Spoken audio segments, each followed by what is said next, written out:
This is Big Podcast. Build a Big Podcast. David Hooper with you. This is the marketing podcast for podcasters. It is about how to grow your audience, make a podcast that people connect to, make a podcast that people want to share, they become attached to, that people otherwise want to get involved with, have a conversation around. I don't talk about the tech, not unless it's going to help you to do these things.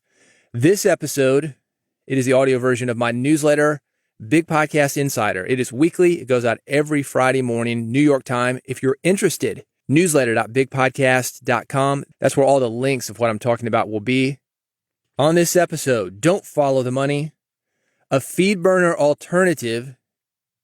You old schoolers, you used to use Feedburner. Maybe you still do. Some people do. Google took it over, kind of abandoned it. And it's unfortunate, but there is an alternative for you. I'm going to talk about that. How to ask for payment politely. A lot of podcasters I know, you got a side hustle doing work for other people. Well, what happens when you don't get paid? I got some options for that. You are the podcast scene. Talk about building a great scene around podcasting in your community. And by community, I'm not talking about just geography. I'm talking about the market that you're in, the niche, how to build a podcast scene around those things. Also, your biggest opportunity for podcast growth. You will know there is a new topic when you hear this sound. Do like an old school storybook that you had when you were a kid. Remember that? The first audiobooks. They come on vinyl records. They're attached to a real book. And when they wanted you to turn the page, we're going to do the same thing here. First, I'm going to talk about some technology that will help you grow your podcast. One of the harsh realities about podcasting is that interview format podcasts, co-hosted podcasts, they get more listeners than a traditional monologue podcast. This very episode, I would likely have more listeners if I brought in a co-host and we were discussing these things that I'm going to talk about. And one of the ways to do that, Riverside. It's a leading platform to record studio quality, remote podcast, and also video. So you don't have to worry about being in the same place. I love being in the same place, but that's not really an option for some people. Maybe it's geography. Maybe you're concerned about safety. COVID's still going around. Maybe it is because you just simply don't have the time in your schedule to drive across town and get in the same studio together. Well, Riverside solves that. And it's done that for over 70,000 people. People like Gary Vee, Guy Raz, companies use it. Spotify, the New York Times, they both use it. It records locally on each participant's computer and it uploads to the cloud. This is how NPR does it. They send a reporter out to you when you're doing an NPR interview, sticks a mic in front of your face. You usually do the interview via phone, sometimes via Zoom now. And sure, you could record something via Zoom these days. But they want that high quality audio, and Riverside is going to get that to you. Unbelievably high quality audio, regardless of where you and your guest are in the world, and the speed of your internet connection. If you want to check it out, there's a free trial available. It's enough for an interview or two. Riverside.fm, that's the URL. Should you decide you want to keep going with it, I've got a coupon for you. It's going to get you 15% off. Big Podcast, one word, BIGPODCAST. Big Podcast that gets you 15% off now and forever. But first, try it out. See if it works for you. I think it's a good option for remote interviews. Try it out and see for yourself. Riverside.fm. And again, 15% off with the code Big Podcast, BIGPODCAST. Don't follow the money. This episode, it is the audio version of the Get Paid edition of this newsletter, and that sounds like a funny way to start it off, I know. Let's talk about money for a minute. Money is out there, even if you can't see it now. If you keep showing up with your podcast, if you keep producing great episodes, connecting with listeners, you will have people show up and want to give you some of it. And there'll be certain times when that money will be very tempting. I'm going to talk about this on the next episode. You may have seen this thing that went on with Podcast Movement last week. Yeah, we're going to dive into that on the next episode. Those guys, I would imagine, they're thinking, whoa, maybe we shouldn't have taken that money. You may be in the same place. The problem is, sometimes when this money comes along, you really need it, or it feels like you really need it. My suggestion to you is to have a plan now for what you will and won't do when money shows up. Jeff Sanders has a podcast. It's called The 5 a.m. Miracle. JeffSanders.com if you want to check this out. He's got 6 rules about podcast advertising. I've got all 6 of these linked at newsletter.bigpodcast.com. but I want to dive into one of them right now. That's number 4. He calls it ethical match. What does that mean? For Jeff, he's vegan. It means that the companies he works with need to do one of 2 things. 1, offer products and services that are ethically viable for vegans, meaning that if he's selling a supplement, a food service, any kind of clothing, they don't use any animal products. That's what that means. Or the second thing, because Jeff is an open-minded guy, he's like, I can't force my reality and my beliefs on other people. He wants those companies to offer a vegan option. And an example of that would be Blue Apron, the food service. Send you a box full of food every week. You cook it up. They've got a vegan option. So that's the compromise. Jeff Sanders is a man who's living one way in the world, but understands that other people are not necessarily living that way. However, because he's vegan and he attracts other vegans, I've talked about this a lot on this podcast and in my writing. Whatever you are attracting more of. If you're a conservative white male, you're going to attract conservative white males. If you're a liberal female, you're going to attract liberal females. That's how this works. People like to listen to people who look like them, relate to them, think like them. But at the same time, not all of our listeners are just like us. So he gives people options. And having those restrictions, that's made it very easy for him to decide, does this work or does this not work when companies approach him? He's got a very dedicated audience. Because of those things, a lot of people are approaching him about advertising on his podcast. He told me he turns down meat-based companies more often than any other potential sponsor. Alignment matters in podcasting. If you say you're vegan, people expect vegan content. If you say you're pro-women, people expect pro-women content. Your listeners are watching you. They don't like hypocrites. They don't like people who tell them what to do, but for themselves, they have different rules that apply. You don't build a church and let an atheist give a sermon about how God doesn't exist without getting pushback. And if you work with gay people, if you have Chick-fil-A cater your office lunch, that's likely to do the same. Bottom line is this: get clear on who you are, what you stand for, and what you will or won't do for money. And do it now. Do it before the money shows up. Got a Feedburner alternative for you. Feedburner is dead. Feedburner started in 2003, and it was great, man. It allowed you to control your RSS feed, and every podcast has one. That's how podcasts are distributed, in a new way. If you needed to change something, it was easy. Simply log into feedburner.com. Good to go. Unfortunately, Feedburner kind of got neglected, got taken over by Google, neglected even more. Google starts a lot of things, so they don't really follow up with them.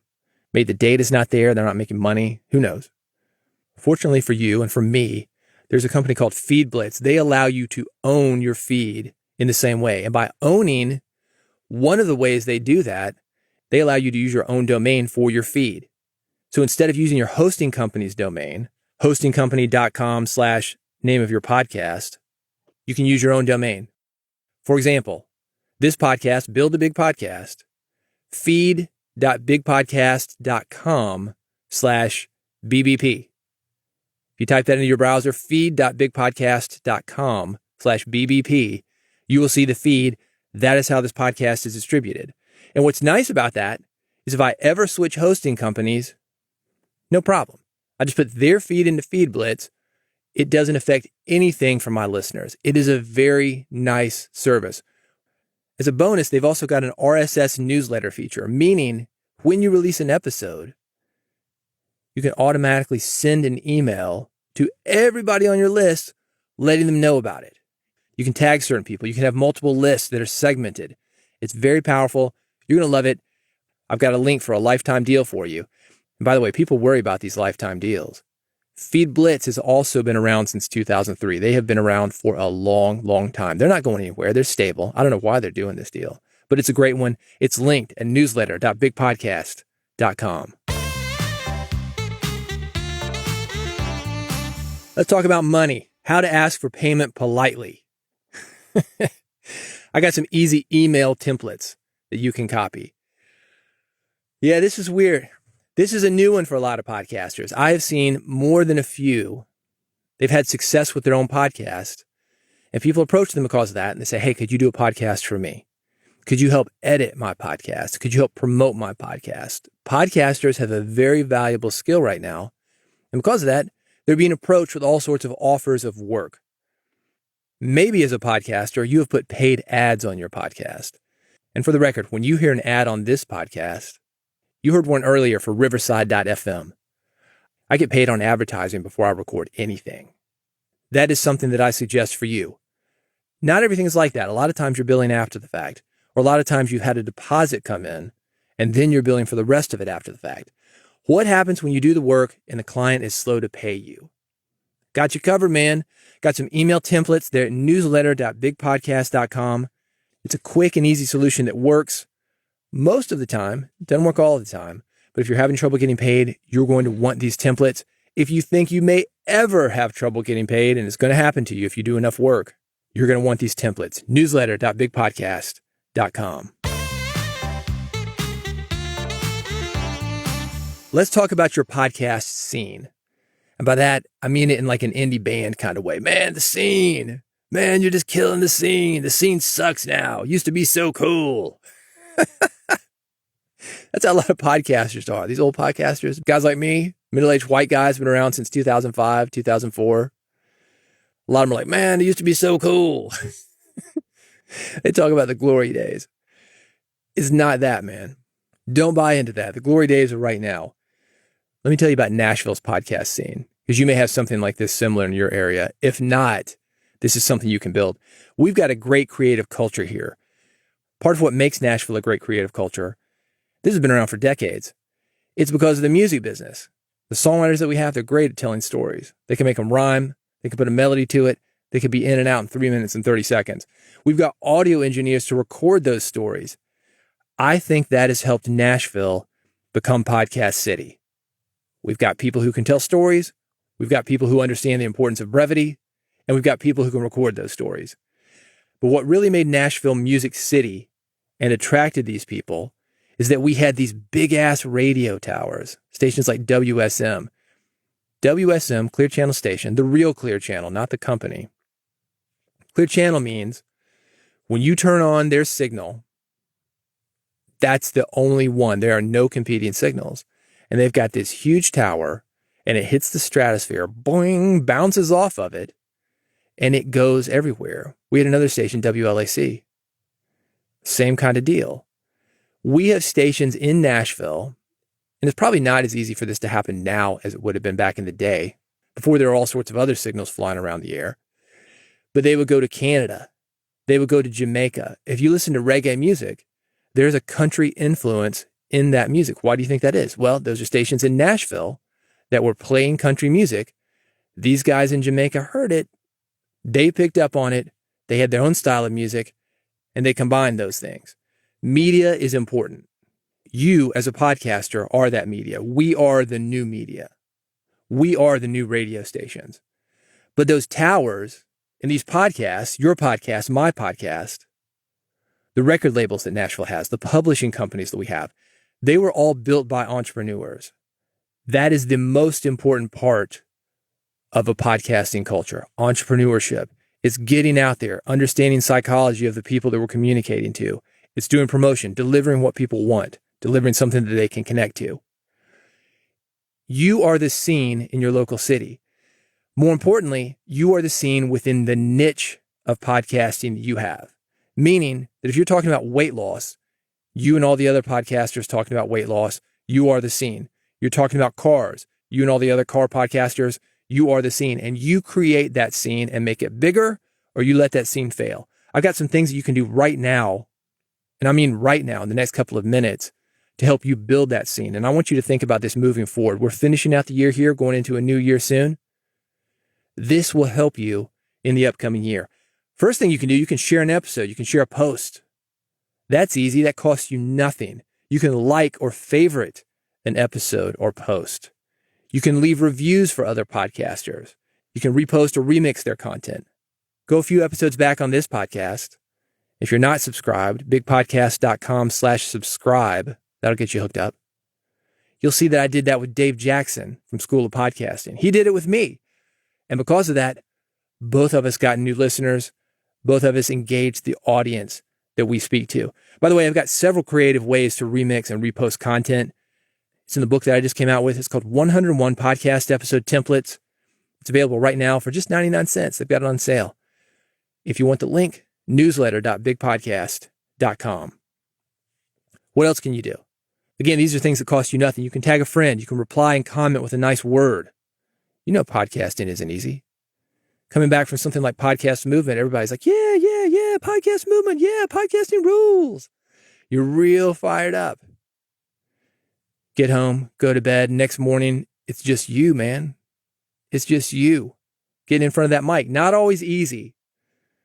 So replying and commenting with a nice word, that can be one of the most powerful things you can do. Go to your fellow podcasters and let them know, hey, man, you're doing a good job. Keep it up. I really appreciate what you're doing, and I want to hear more of it. You can shout them out on your podcast. I've done this twice already on this episode. Talked about Jeff Sanders, 5 a.m. Miracle Podcast. He's in my city. He's in Nashville. Dave Jackson, School of Podcasting. And a quick note on that. Same genre, same general market, same niche, if you will, helping podcasters grow their podcast. He does it a little bit differently. He does a lot of the tech stuff. He helps new podcasters more than I do. But you could argue that we're in the same business. We're going to the same audience. We don't look at it like that.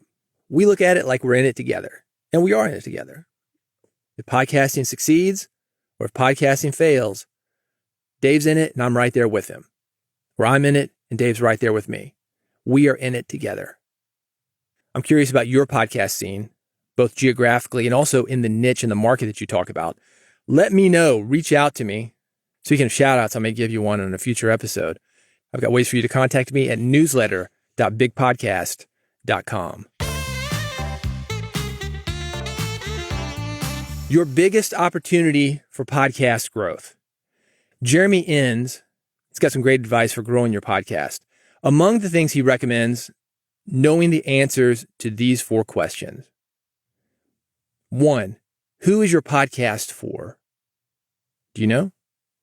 2, what is your podcast for?